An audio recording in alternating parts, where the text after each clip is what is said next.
My name is DC and I'll be giving you match analysis for Mufulira Wanderers versus Zanaco. This is the only footage that there is of the game, but to make the best use of it as we can. So here Mufulira Wanderers has the ball, a ball is played off the top.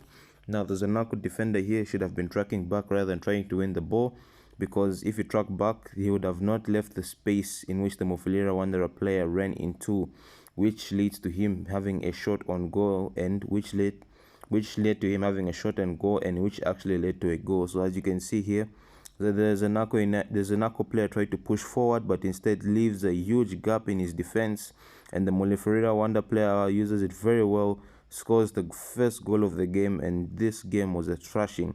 But let's go and analyze the next goal. Here, Zanaco lose the ball, Mufulira Wanderers get the ball and push it forward.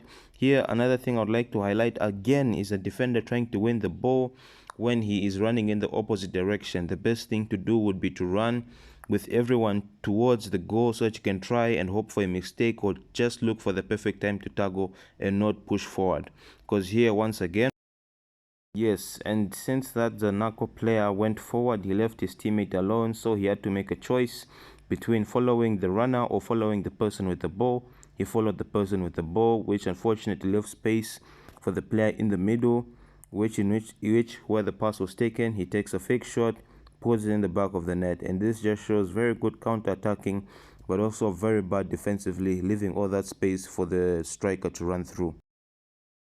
Here, as we can see, this is the sequence of should be 45 passes that led to Mufulira Wanderers' third goal.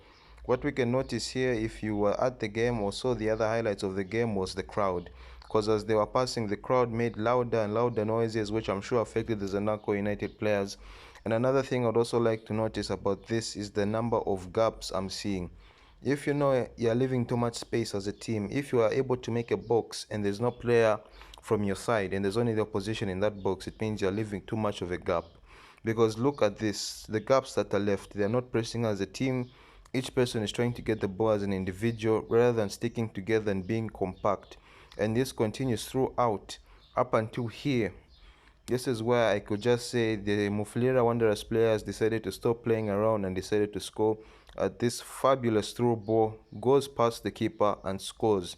But this is why the home advantage is very important, because I'm sure the Zanaco players at that moment were just down. Another thing I'd like to highlight here is here. As you can see in green here, I'm not sure if you're able to see, but the Mufulira Wanderers player makes a run forward. And once again, the two Zanaco players push forward, leaving the gap in which the Mufulira Wanderers player is able to expose. And now he is one-on-one with the keeper, in which here he does a brilliant finish.